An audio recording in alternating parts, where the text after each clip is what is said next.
Hello. This is Ruby Talk. I'm happy to meet with you. And you, I hope you're happy to have us. Ruby Talk is that vlog where we have great women in the house. We interview great women. We talk about almost everything under the sun. Today, I have a great guest. A woman who has done so much for the empowerment of the female gender. She's been working hard to influence young girls, sometimes boys too, and generally women. Let's meet her. Ma'am, welcome to Ruby Talk. Thank you very much. We're happy to have you here. I'm happy to be here too. Thank you very much. Please, let's meet you. I'm Anike Omidire, the founder of African Volunteers for Women Empowerment. Wow. African Volunteers for Women Empowerment. Yes. Ooh. Well, my first question would have been, why do you think women need empowerment? But before we go into that, let's delve a little bit into your background. Your schools. Well, I had my primary education here in Ile-Ife city, my secondary education, and then I moved to Oyotan College of Education. So I'm a trained teacher. Wow. And then returning back to Obafemi Awolowo University, where I got my first degree, and moving to Brazil to train in feminism and gender studies. Coming back to Nigeria again for my master's and for my PhD in Portuguese language and gender studies. Interesting, interesting. Brazil, feminist, gender studies. Wow, these are all great issues that we need to talk about. But let's start with women empowerment. Yeah. Why would you say that women need empowerment? Well, I grew up in a home of the majority of boy children. I happen to be the only girl child in the family. Interesting. And my mother made it as a factor that all the males in the house should learn everything about the house chores, and also for me that it is essential to take work seriously. And she at times joked with us that the first husband of every woman is a job. And then the second husband is the man you will then get married to. Making it clear that you cannot survive without having something done for yourself, at least to be well empowered. To be well empowered and to have a means of survival. That means that since as far back as the era of your mother, you could say that women have been showing appreciation for the need for women to, to be hardworking. Yes. And to really be able to stand on their own feet. Exactly. So why is it that today the opposite seems to be the case? Why is it that today you have a lot of young women who really only look up to their male friends, husband, to take care of them? Well, I think the system... Did anything go wrong with that system? Yes, so many things. Wow. So many things went wrong with our system. And more or less we are to be blamed, not these younger ones. Oh. Yeah. Our generation. Our generation. There you have it. And then the problem of colonization and the consequence of post-colonization. Wow. We can see that before the era of colonization, at least talking about the Yoruba ethnic group that I'm familiar with, we have great women that were hardworking that can even challenge so many men. We can talk of Tinubu, we can talk of Milayo Ransome-Kuti, we can talk of Efushita Anibura.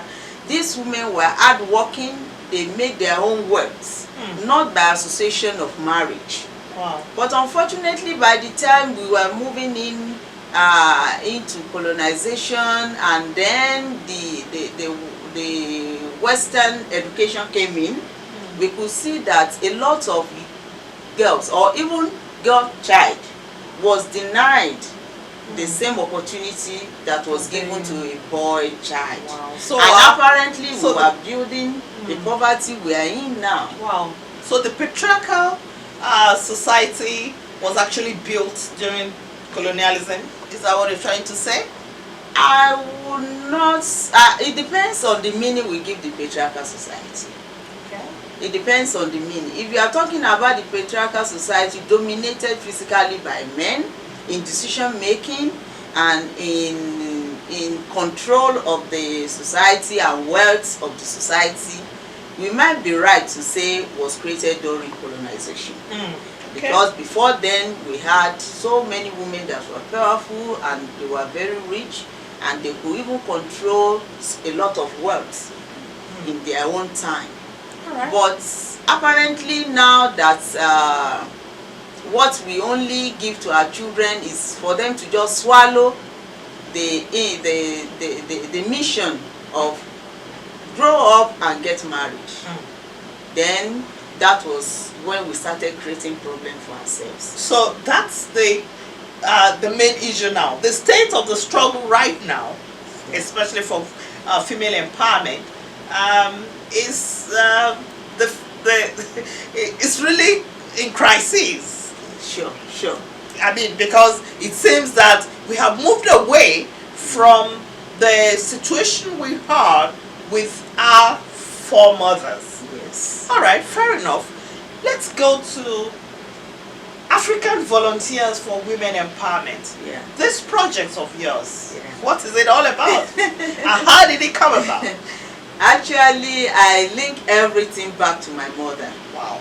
Because She must be a wonderful, strong woman. very hardworking while she was alive. In her memory, I decided to have the African Volunteer for Women Empowerment, and at the same time for myself. I'm happy I have girl children, and I experimented with these young girls. While they were studying, I made sure that they learn a certain skill, and I was monitoring their education. And then I discovered that one is not disturbing the other, and they did very well academically and even in the skill that even while they were undergraduates, they could make their own money and they could take care of themselves. All right, so the focus of the project, it's about helping young women to learn a trade, Well, along with education. Yes.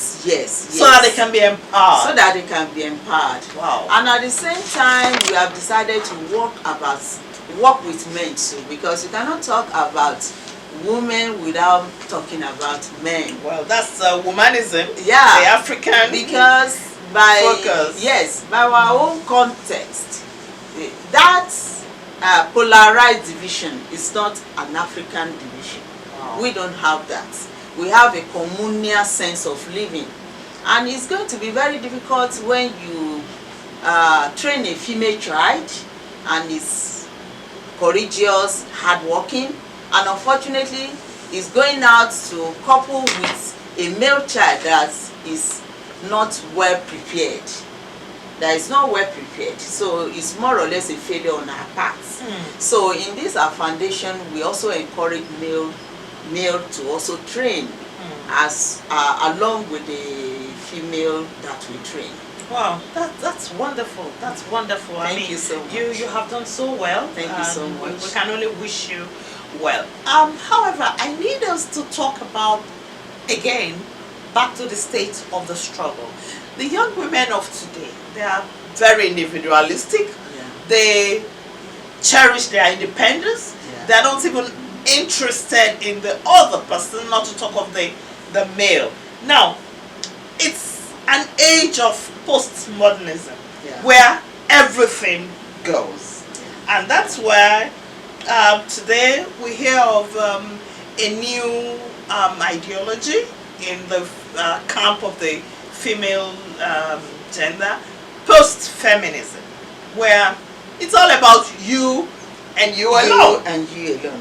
Do you think this can do you think this can bring out anything positive, or do you think we need to begin to reorientate the young women? I think there is nothing positive in individualistic idea. Wow.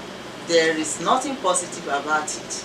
I remember that I've worked with ancestral feminism, and I tried to trace that feminism back to the time of our mothers, even to the period of the female orishas in Yoruba society. And in that my research during my PhD, what I discovered is that these women that made impacts, for example, talking about Moremi of Ile-Ife, they made impacts and not only for themselves. They made the impacts to benefit the society. So the current wave of I alone is a reflection of capitalist society. It's a reflection of post colonization. It's a reflection of globalization, that you want to take care of yourself and you don't want to bother about anybody, and that is why we are doing this kind of a project. So now the question is, in this age of postmodernism, where you have all manners of new ideologies, for example, there's post-feminism, you know, where the idea is individual, you know, you're your own, you do your own thing, and you know, our young women are very individualistic, and they are interested only in themselves alone. They are not even interested in the other female, not to talk of other genders. What do you think? Is there anything positive, or can any positive thing come out of this? We can never get anything positive out of any individualistic idea. Wow. Because we need to go back to our source. We need to go back to our origin. We need to go back to our African culture. And when I remember when I studied during my research in my PhD, I tried to push out the ancestral African feminism. Because if it's ancestral African feminism, interesting. Yeah, because we just continue to rebrand fake terminologies. The essential thing is what the African believe. What we believe is that we are a society of common value, of common factor, of common aim. And what we are trying to do in this my project, I mean the foundation, is that we are trying to now pass the image to the young ones, that now you have to think inward and think about another person. Wow. Now we are giving you the opportunity to acquire skills in any one of your choice, and at the same time excel in your academic aspiration. But you need to know the value of the other person. You need to know that you cannot survive alone, and you need to appreciate. So when you're trained, you train others. Yes, when that is it. It's a network. I gained the support from some trainers to start with some sets of our volunteers that we trained, and now I'm happy to tell you that my volunteers are now training new ones. Yes, they are now training new ones, and we make sure that we try to balance it. It's not only for female, we encourage male too to also join, and we equally train them, and they are doing very well. Wow, that's wonderful. Yeah. So you're saying that post-feminism versus African communalism, any day, it's always good to remain with our culture. Yes, it's always good to remain with our culture. Now, earlier on, you talked about being in Brazil, studying there. Yeah. What's the state of the struggle in Brazil? Well, Female gender. and compare it with what we have in Africa. Well, you know, in the Brazilian situation, they have a lot of Western influence. Sure. I like to affirm that. But at the same time, we have what we call black feminism in Brazil.